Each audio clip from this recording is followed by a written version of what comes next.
My mother, once liberated from Brian's cheating, casually revealed he's back in her life. He seems quite regretful, she said, while I was left feeling betrayed. How do I maintain my boundaries when she's clearly blind to his past? Will I lose her to a liar? Okay, so everyone I have spoken to has no idea what I should do, primarily because I am not aware of anyone who has been in this situation, so I am hoping Reddit can reach the right people about this. As usual, this is a throwaway account, all names are not real, and personal details have been changed for privacy. Also, I apologize in advance, this is very long, my apologies. Historically, mothers and daughters have not had the easiest relationships, and my mother and I are no different. I can confidently state that we have never been particularly close. After she and my father, 53M, separated when I was 7, I spent a lot of time with my father as my mother did not have the flexible work hours that he had. I do not recall too much from this period in our lives, but I remember how depressed she was. She grew up extremely religious, so being the first woman in her family and church to get a divorce was no easy feat. I can only imagine what she went through. That being said, it resulted in my growing up quite independent. I remember being capable of taking care of myself, my older brother, currently 24M, the pets, and the entire house when necessary. Although this was not consistent, it was not particularly rare either. At the time, I did not mind. However, it meant I did not connect with her in the same way that I connected with my father. All of this background is relevant, I assure you. Fast forward to high school, she introduced me to Brian, 51M, whom she married when I was in year 10, 15 years old. Both of my parents have remarried, and I honestly could not have envisioned surviving my teenage years without them. Step-parents are often portrayed as cunning or malevolent, but having my stepmother has been life-changing. We understand each other much better and are significantly more similar, even in our appearances. I have always sensed that my mother felt a bit envious of this, but she did her best to conceal it, and neither of us discusses it. I know it is no one's fault, so bringing it up would just be unkind. I began to confront my own issues, and like most teenage girls, I started to experience problems with my mother. I will give my younger self some credit. I was dealing with challenges that some people do not encounter in their lifetimes. Furthermore, my mother has not experienced and will never experience the same issues: homophobia, bullying, eating disorders, depression, self-harm, suicidal ideation, etc., so understanding one another was quite difficult. When COVID-19 arrived in my final year of high school, it solidified for me that we were probably better off in smaller doses. However, after I spent a year in lockdown with my father and stepmother, she began to understand why we did not always get along and apologized for some things she had done during my childhood and teenage years. This was fantastic for our relationship, and while at university, although I chose to remain full-time at my father's house after turning 18, I visited her once a week. We never argued. I thought we could not get any closer until my mother called me to talk one weekend. She sat me down and explained that she was leaving my stepfather of 10 years because she had found evidence of him cheating on her for a year and a half with a coworker. We sat on that couch talking, laughing, and crying for hours. Let me tell you, this was surprising. Brian had always been a good, dependable stepfather. He taught me how to drive, helped me with anything without hesitation, and when I was looking for internships in university, he contacted everyone he knew who could assist.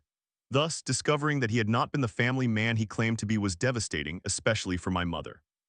If the first divorce was difficult, I cannot imagine how she felt about her second. However, quite honestly, her attitude about everything has brought us really close. She was excited about trading the big, cold, half-renovated house for a small apartment in the city with enough room for sleepovers and within walking distance of bars and clubs. She had aspirations of learning a new language, attending cooking or dance classes, traveling, and overall being free. As someone who is not only very independent but also a major introvert who loves solo traveling, I was ecstatic for her. She was so excited about it all, and I was thrilled that we finally had something in common. The decision to leave Brian was continually affirmed as she interacted with lawyers and realtors. From every account of her interactions, it appears he turned out to be truly scummy at his core while being a skilled liar. You can imagine my surprise when I visited her that week and she told me he had moved back into the house. She claimed that because the house was half renovated, he needed to finish it before they began putting it up for sale. Brian is in trades. Personally, I was a bit puzzled as to why he needed to stay in the house to accomplish that, but I figured she is an adult, and he had the decency to find somewhere else to stay during my weekly visits, so I did not question it.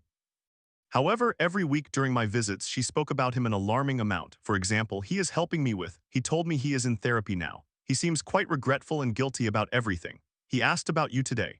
I can understand why she would mention him frequently. If I were in her position, I think I would want to express my feelings about him to the end of time. Still, it was the gradual warming up to him that made me uncomfortable.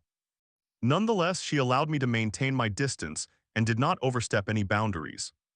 Finally, about 5 months after she kicked him out, she confessed that she did not feel finished with the relationship, stating that he was so different now and their relationship was better than it had ever been. She further admitted that I was the only one who knew and that she did not feel ready to tell anyone else just yet other than my brother. I did my best to be sensitive to her feelings and told her she was making the right decision by following her heart, but I was honest about my confusion.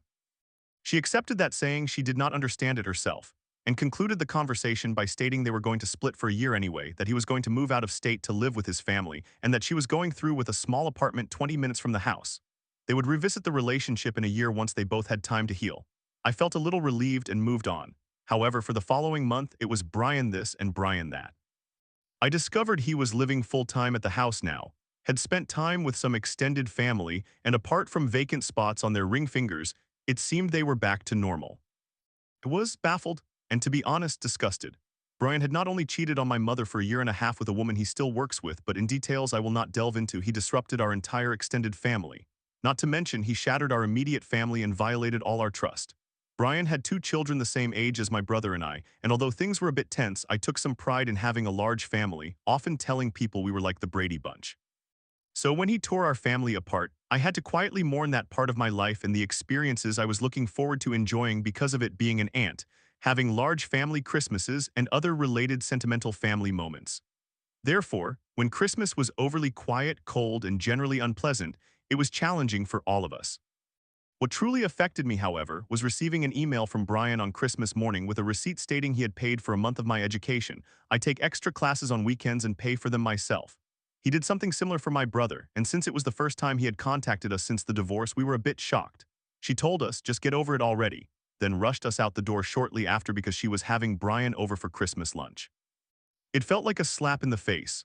Out of all of this, I was simply frustrated that she did not recognize how uncomfortable it made both my brother and me. A couple of days later, it was my former step-sibling's birthday. She called me to ask what I wanted her to write in the card for me, and when I said I did not want to be included in the gift, she finally understood that something was wrong with me. A week later, we met at a local pub to discuss it, but we ended up leaving after dinner because we began to create a scene with our tears and soft shouting. Essentially, I explained that I had no interest in maintaining a relationship with Brian ever again. After everything he did to her, there was no way for me to regain that trust. I stated verbatim, not if he built me a castle, not if he groveled at my feet, not if I could somehow guarantee that he would never do it again. He does not get that from me. I remember saying that because I practiced in the mirror for a week about what I would say. She lashed out at me after that. She did not understand why I would be so closed-minded, and I am paraphrasing here, but she expressed confusion about why I was denying her love and called me selfish. I was not interested in hearing what she had to say afterward, but she refused to exit the car unless I agreed to go back to her house to talk more. Eventually, after hours of tears and arguments, we agreed to disagree. Although she apologized for what she said in anger, she did not understand why I would shut out someone who had done so much for me and take it out on my step-siblings as well, while I did not understand why on earth she would want a man like that in her life. For the past couple of months, she has been in her new apartment, and per the boundaries we set after our disagreement, we do not discuss Brian, my former step-siblings, or anyone in his family. She has respected this, and thank goodness for that. However, this brings us to the last couple of weeks. Either she lied to my face or she worded things incorrectly, because they are actively dating just long distance, as he still resides a couple of states away. I cannot express how uncomfortable and disgusted this makes me feel at both of them. My mother is careful with her words, so something tells me she lied and has been waiting for me to figure it out myself without violating my boundaries, as she has been vacationing in his state once a month since he moved, and as of writing this, has just returned from a 2-week vacation with him. How do I know she is with him? She despises solo traveling, knows no one other than him and his family in that state, is never holding the camera in any of the photos she posts, has been suspiciously vague about her trips, which, if you know my mother, is not typical of her. And lastly, last night she sent me a video of her and he is in half of it. I am at my wit's end here. I am angry. I am furious at her for lying, I am resentful toward him for being both a liar and a cheat, and I am frustrated with both of them for, honestly, I do not even know what for at this point. They are undoubtedly getting back together, there is no doubt in my mind about that, so now I must decide what I will do. One thing is for certain, he is not coming back into my life, ever. This is where I need guidance. When she comes to me with the truth and the inevitable confession that they are reconciling, how do I protect myself and my boundaries? How do I even begin to empathize with her choices? How do I continue to maintain a relationship with my mother if he fully re-enters her life? Mostly, I am uncertain about what kind of happy relationship my mother and I can share going forward if she chooses to return to him. Like I said, we are not close, but she is my mother. I cannot lose her to a detestable man like Brian. The only consolation I have is that I am planning to move permanently overseas after I complete my studies, unrelated to this situation, but honestly it is not doing much to persuade me otherwise. Realistically, I would only have to manage this situation maybe 2 months out of the year in the future. Part of me wonders if my mother is counting on this so he can move back in again. Still, this conversation will occur by the year's end, so I need to be prepared for it. This is where I will leave this post. Thank you for reading if you made it through all of that. I hope this reaches anyone who may have been in a similar situation and can offer some advice. Story 2. Unfriended Mark on Snap after being ghosted for days, hoping to salvage a growing connection. Maybe you lost interest, but if not, you have my number. Now I'm back to square one as he cuts ties, leaving me questioning if I lost my chance at love. Should I add him back? I am currently interviewing for a job in my hometown. I am in the final stage, and it appears extremely likely that I will be getting the position and moving back home. This is greatly needed, as a year ago I was laid off the week my company relocated me across the country, leaving me without a support system or personal connections. I have been trying to get back on my feet since then. Even if I do not get this position, I am only focusing on opportunities that are either local or remote so I can return home. Because of these circumstances, I thought it was acceptable to start talking and dating through Hinge about 3 weeks ago. I have rarely used dating applications, as I was in a relationship for 12 years and engaged. We broke up 2 years ago and sold our house last year prior to my move. I have dated very little in real life, mostly experiencing unsuccessful talking stages or men using me as the other woman. After being on the app again for about a week or so, I received a rose from someone named Mark. He was 34 years old, physically my type, and had listed almost all of my interests. As I mentioned, I am usually accustomed to being the other woman with men around my age, or if they are single, they tend to be between 21 and 28. I matched with him and we began talking over the weekend for a few days. It was honestly just perfect, easy, and enjoyable. I was upfront about not being local yet, and he was fine with that. He was happy to start slow with a foundation for the future, even discussing the possibility of being my date to a wedding at the end of May. As the weekend came to a close, he asked to move our conversations to phone or Snapchat. I am an avid Snapchat user, but I primarily use it for positive interactions. I have moved frequently, and I enjoy sharing my experiences with family and friends. However, because I had been hurt badly by two married men on Snapchat, I typically do not keep men in my contacts unless I have known them for a long time, they are family, or they interact with me in a way I approve of. I did provide him both means of contact, though, feeling hopeful since we were connecting so well. He snapped me immediately and we began talking there. We stayed up all night until 5 in the morning texting until he had to sleep to prepare for work the next day. However, since I am out of work, my sleep schedule is erratic. I had just completed another panel interview that morning, so I stayed awake, had my interview, and then went to sleep. Before Mark went to bed, he mentioned, "I will text you in the morning." I asked if he meant on my phone, and he affirmed that he did. The fact that he had my number and I did not have his made me anxious. Yes, I have anxious attachment, and I am actively undergoing therapy while pursuing my master's degree in psychology. When I woke up later that day around 3 p.m., I did not receive a text, but I did have 2 snaps from him. I responded as quickly as I could, fearing he might think I was uninterested. However, he did not respond until the following day on Snapchat, even though I texted him there to initiate conversation. The next day, he sent a snap and maybe 3 messages in total, despite my asking questions and trying to engage. The day after that, I received a snap to start a streak, but there were no responses to any of my messages or snaps, all left unread. The same happened the next day, and I felt my anxious attachment being triggered, leading me to devise a plan. I decided that if he did not message or interact with me the next day, I would take the loss and remove him before I became too emotionally invested. So I sent a morning snap the next day and left it unread. I messaged him on Hinge saying, "Maybe you lost interest, maybe it's not a good time, maybe you're managing a roster, all of which is acceptable, but I will not keep men on my Snapchat who are not interacting with me. You have my number if you would like to continue connecting as we were, but if not, I wish you the best." Then I removed him. Within minutes, I received a reply on Hinge asking why I removed him and requesting that I add him back. There was no apology, just more of a casual whoops. I added him back and we discussed our expectations further. I communicated my reasoning and he acknowledged that he knew he was poor at responding and found it attractive that I spoke up and called him out. He promised he would improve. For the next 2 days, our communication resembled how it first started. For me, I felt confident that this was a special person for me. However, on Thursday, he went out with friends in the middle of the day and got drunk all night. Communication was sporadic, but I accepted that as he had informed me he would be going out. I was not his girlfriend and he did not owe me anything. He returned home around 10 p.m. and began texting me frantically on Snapchat, still refusing to use my phone number despite it being about 2 weeks since we met. Since he was inebriated, he wanted to have a more provocative conversation. I agreed to entertain some of it by asking questions to get to know each other better, but I made it clear that I would not participate fully since I was not his girlfriend, and those are privileges of being with me.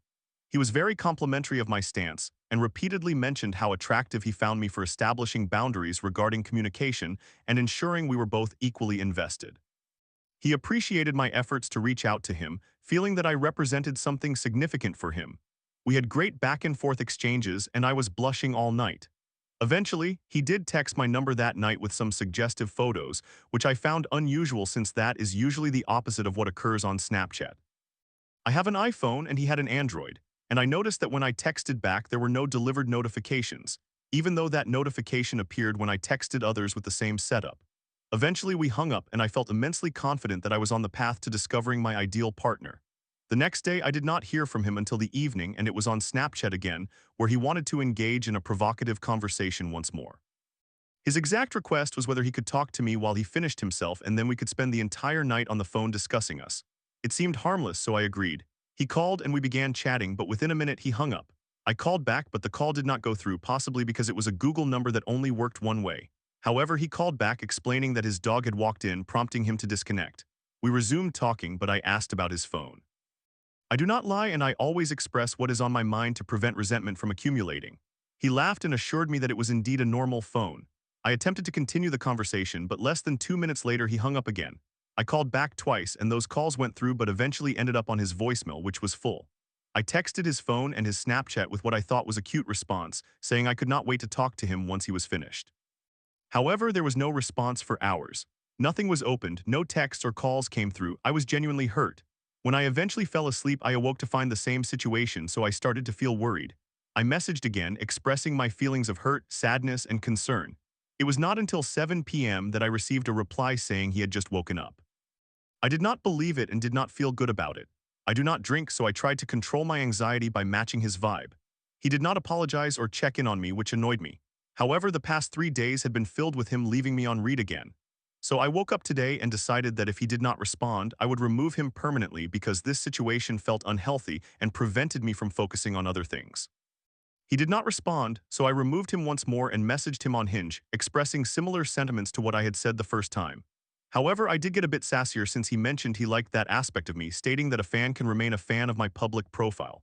Guess what? He replied almost immediately on Hinge, claiming he had been busy working and had a reunion.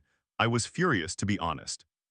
I responded with, "Funny how you can reply to me here but not on Snapchat, which you insisted on using. It does not feel good when I am investing in you and I do not receive the same in return." I was still hoping to have a conversation with him as I believed he understood that I wanted our communication to be through our phones. However, I received a message that simply said, "Okay, thanks," followed by him removing me from our match. That was not what I wanted. I merely wanted to stop using Snapchat, which was driving me crazy, and hopefully achieve some consistency in communication. I texted his number with my response, trying to convey those thoughts, but I do not know if it was delivered. I genuinely liked him. The way we discussed the future aligned perfectly. It was just that his behavior did not match my expectations, but since we are still new to each other, I had not yet found the opportunity to communicate that. I did not want to come across as crazy or scare him off, but I also value myself and would not allow anyone to take me for granted. I believe that drunken words are sober thoughts, so I place significant weight on those conversations. I am seeking advice on whether this situation is salvageable. He is unlikely to reappear on Hinge. The more I reflect on it, the more I believe I may have lost a potential partner due to my anxiety surrounding Snapchat. In retrospect, I would not have given it out until we were more established. Should I add him back on Snapchat? What are some other options that do not make me appear irrational? Did I make a mistake or did I do the right thing? Story 3. After 2 months of a break, my girlfriend slammed me with "I deserve better" memes while I was left reeling. Throughout our turbulent relationship, she lied and ghosted me over her exes, yet promised forever. Am I just a rebound, or is she truly healing? It has been exactly 2 months since my girlfriend, 23 years old female, and I, 24 years old male, decided to go on a break, and honestly, I need advice because I feel very lost. I will try to keep this as succinct as possible, although the story is lengthy. I do not know if this is avoidant behavior or something worse. All I know is it hurts. I met my girlfriend during my sophomore year of high school when she was a freshman. She was absolutely obsessed with me, to the point of stalking me around campus and taking photographs of me without my knowledge. In hindsight, that was probably a significant red flag. I was unaware of her feelings for me at the time, so we never ended up dating in high school. We reconnected in college and started talking almost to the point of getting together, but then she vanished. This was heartbreaking, and a year would pass before I learned what had happened. That year I joined the military after college, and she appeared on my social media again. We began to rekindle our connection, and I discovered that she had moved to another state and deleted all her social media and contact information because her ex-boyfriend was blackmailing her with nude photos and videos she had created for him. Her parents nearly disowned her because they did not approve of her dating this man since he was much older and seemingly had no future in life. They told her that while she lived under their roof, it would not be permissible, so she lied and said she had broken up with him, although she had not in reality. This created a very negative dynamic between her family and her. Fast forward, she and I finally begin dating, and everything feels magical during the honeymoon phase. In retrospect, things moved far too quickly. However, I attributed her love bombing to her desire to make up for lost time after having liked me for 7 years. Early on in the relationship, she confided in me that she had issues with sabotaging relationships and dissociating, but refused to elaborate. She also mentioned that she was not able to feel empathy for others to the same extent as most people, and believed this was the reason she struggled to make friends in her life. Throughout our relationship, she would snap at me and become filled with rage out of nowhere, which led to me feeling sad and quiet, further aggravating her anger. Throughout the entire relationship, I was very loving, and she continuously told me that I was even better than what she had dreamed of. I surprised her with bouquets of flowers every month, if not every 2 weeks. I performed acts of service for her to make her life easier in school. I wrote her love letters and heartfelt paragraphs consistently, treating her like a goddess.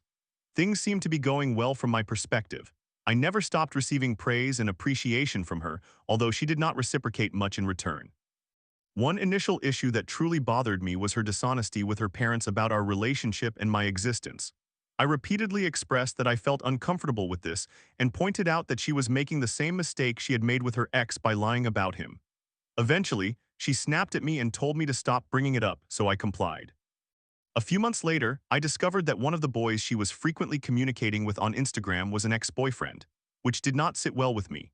Initially, I assumed he was just a friend until one day, while I was FaceTiming her with her best friend in the room, her best friend accidentally revealed that my girlfriend had dated this boy, which I had never been informed about by her. In my opinion, I do not believe one should communicate with people they have previously dated while in a serious new relationship. At the very least, she should have notified me about their past. This also upset me because I knew if I had done the same with a prior girlfriend, I would have been admonished. At the beginning of our relationship, I made it very clear that I was a devout Christian, and she began mirroring my beliefs and values. One thing I stated clearly was that I was waiting until marriage and abstained from sexual contact. She told me that she was waiting too, which made me happy. However, a few months later, she would slip up during a conversation and inadvertently admit that she was not a virgin. When I confronted her about it, she revealed that she had been lying for months because she knew it would upset me. It was not her past that truly bothered me, but rather the dishonesty that hurt and stung. Had she been honest from the beginning, I would have easily overlooked it, but her deception made me very upset. A month later, we attempted to conceive a child together, and we spent time together while I was on leave from the military. I slept with her under the assumption that we would marry, as she had promised me 1,000 times. During this trip, I wanted to meet her parents, but she continued to lie about my existence, which hurt me deeply. I felt that her parents deserved to know we were trying to get married, but I accepted that I would have to meet them later. Fast forward a week after we attempted to conceive. I discovered that she had texted a different ex-boyfriend with whom she had previously slept. This shattered my mental health and left me feeling miserable, but I stayed and told her it could not happen again. Every month or two, I would bring up these 4 lies in hopes that she would provide me with some reassurance, but each time she would refuse to take accountability or offer excuses. This would prolong the pain I felt from these situations, causing a recurring cycle. Eventually, 6 months later, she told me that whenever I brought up her actions, she felt like a monster and a promiscuous person, so I ceased addressing it. She advised me to seek therapy because she could not assist me in overcoming it. I later attended therapy and conveyed to her that I had forgiven her for all she did and apologized for being so upset about it. In retrospect, that seems quite irrational. Imagine if I had micro-cheated on her, evaded accountability, and then suggested she seek therapy because I could no longer handle discussing it. In general, she avoided having difficult conversations with me at all costs and would try to pretend like everything was fine. As soon as I told her that I had finally moved on, she began to act incredibly cold and distant. I kept asking her what was wrong, and she made grandiose promises about our future together, proclaiming we would be together forever and marry, insisting she was happy. During this time, she began expressing concern that I was cheating on her, revealing a significant insecurity in that regard. I reassured her consistently that I was remaining faithful, but her sudden shift felt very unexpected and out of character. Then one day I called her, and she unleashed her feelings on me, stating I made her feel terrible about herself and disgusting because of my past criticisms. I asked her if she wanted to break up at least 10 different times, and she responded with a firm no every time. When I asked her if she wanted to stay together, she offered bizarre excuses for why she did not want to, including the fact that I had not downloaded a couples app on the App Store. She was also extremely upset that I had not annotated a Bible she had given me, but that had never been discussed. I told her I could easily do those things and that they were easily fixable, but she insisted she did not want those solutions, yet also did not want to break up. Finally, I proposed the idea of a break, and she quickly embraced that suggestion, stating she needed time to heal from how the conversations about her actions made her feel. I accepted, stipulating that we were not allowed to see other people during the break. She told me she could not ask that of me, but to trust her that she was not seeking anyone else. I found that rather strange but chose to overlook it. We both expressed our love for each other and ended the conversation, agreeing to go no contact. For 2 days, my Instagram feed was flooded with her newly liked reels and photos concerning fearful or dismissive avoidance, most of which seemed quite apologetic toward me, expressing her selfishness, etc. At that moment, I did not know much about attachment styles and how they impact relationships. Then after 2 days, she began liking numerous posts that described me as a worthless person, how overly sensitive I was, how she deserved better, and how relieved she felt from the breakup. I was in disbelief.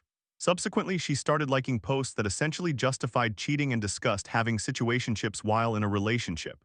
She began commenting suggestive messages under male models' Instagram pages, which left me heartbroken. I am extremely confused and hurt by this entire situation. Was I discarded? Is she simply a bad person? I am at a loss. Should I continue waiting for this person to heal, or should I cut my losses and walk away? Story 4.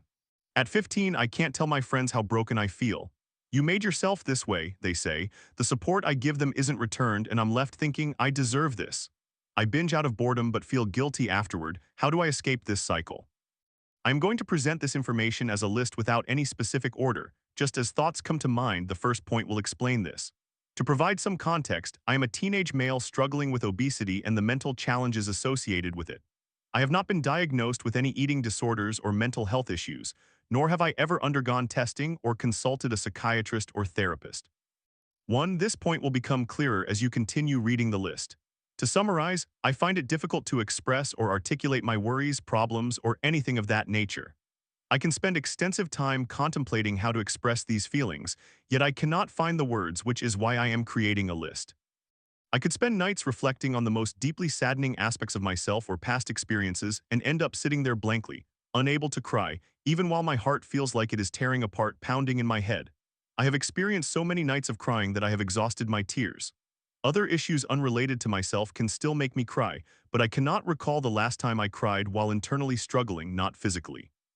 This situation is further exacerbated by the next point. 2. One of the most challenging aspects is that people do not comprehend what I am going through, not in an attention-seeking or my pain is worse than yours manner.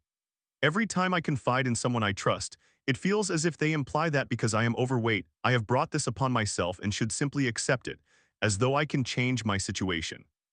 While I do not intend to compare my experiences with bullying or other issues to others' struggles, when I discuss this with my close friends, that is the impression I am left with. For example, my friend might be sobbing about something that has occurred, and I would be there to comfort them, helping them through their pain. However, whenever I attempt to open up, I can sense their judgmental glances, and some even say things like, "But you don't understand the feeling of a breakup rejection," comparing their experiences to mine, without realizing all the little rejections I face daily, including being excluded by them and so forth. Although this may make it seem as if I just have toxic friends, nearly everyone I have spoken to has responded similarly, or they express it in a nicer way, such as telling me to simply suck it up. Even teachers whose purpose is to help have responded in such a manner. What makes this even more disheartening is that when I try to share these feelings with my friends, they either dismiss me or say something like, "Wow, so you are comparing us," which is not my intention. Even now, with friends I know will at least listen, I have lost all ability and desire to open up to anyone. which is why I am writing this. 3. I hope to keep this point relatively brief. Almost every time I have attempted to open up or confront someone about my feelings, I manage to communicate my main idea, but then my mind goes blank. For instance, while writing this, I have thought of numerous points that have already slipped my mind. My mind feels like it is spinning in circles. 4. Whenever I receive a comment regarding my weight or anything similar, I end up dwelling on it the entire day. These thoughts accumulate to the extent that I shove them into a far corner of my mind, leading to weeks where I feel motivated, happy, and able to ignore all the negativity, followed by other weeks where I feel so sad and hollow that I am unable to speak, sleep, eat, or be productive in any way. 5. I do not wish to come across as a narcissist, but often I feel I am too accommodating to some people. I am always there for them but neglecting my own needs. I usually initiate conversations and wait hours for a response, yet no one ever reaches out to me first unless they want something from me that offers little benefit to me. 6. Comments and bullying are so frequent in my life that I often resort to making jokes, sometimes at my own expense for a brief laugh. I first realized how dysfunctional this behavior was when I spoke to another person of my size. When I made such jokes, they would laugh but then ask me why I do that. To be honest, I have no idea. It only makes me dislike myself more. 7. At times, it becomes so overwhelming that I begin to believe I have brought this upon myself, and that I deserve it. 8. There have been numerous occasions when I trusted my friends, only to have them turn their backs on me after I supported them through a turbulent breakup. For instance, only to reconcile with their partner and blame me for everything I had no involvement apart from offering my support. 9. Most of the time I converse with my friends, I have a lingering feeling that I am interrupting them. 10. Recently, I discovered that one of my most trusted friends had gossiped about me to a group of people who only associate with her because of her looks. 11. This same person one night was crying to me, expressing that she would never be enough for anyone, lamenting that no one would treat her well. The last person she was with, she broke his heart twice. He genuinely treated her well and valued her for her personality, not her appearance. She also voiced her insecurities about not being attractive enough and that no man wanted her, yet the very next day, she began flirting with a guy she had never talked to before, and he liked her back immediately. While I do not wish to sound as if I am comparing experiences, this conversation occurred just after I told her that no girl has ever given me the time of day or a chance. 12. On a slightly different note, I want to discuss my eating habits. I will not label it as a disorder since I have never been diagnosed, and I do not intend to appear as if I am seeking attention. Most of the time, I overeat to the point of feeling as if I might burst, only to spend hours in bed feeling sick about how much I consumed, even while still feeling hungry. I experience situations where I plan to eat a bowl of cereal, something harmless, only to end up consuming 2 bowls and feeling overwhelming guilt and disappointment in myself for doing so. I also often eat out of emotion, stress, or boredom. Additionally, I have to eat before sleeping or I cannot rest, but when I do eat, the guilt resurfaces. 13. I frequently find myself excluded from simple activities, and sometimes when I inquire whether they would mind if I join, they respond, "You can if you want," which I occasionally interpret as a way of expressing that they feel pity for me. 14. I tend to wear baggy clothing because I am uncomfortable with my appearance, and it helps conceal my figure. I will conclude my thoughts here. Thank you for taking the time to read this. I do not wish to come across as an attention seeker. Rather, venting to strangers on the internet is my last resort. If you have any questions or would like me to expand on anything, please feel free to ask, even if it is somewhat personal. Again, thank you for your attention.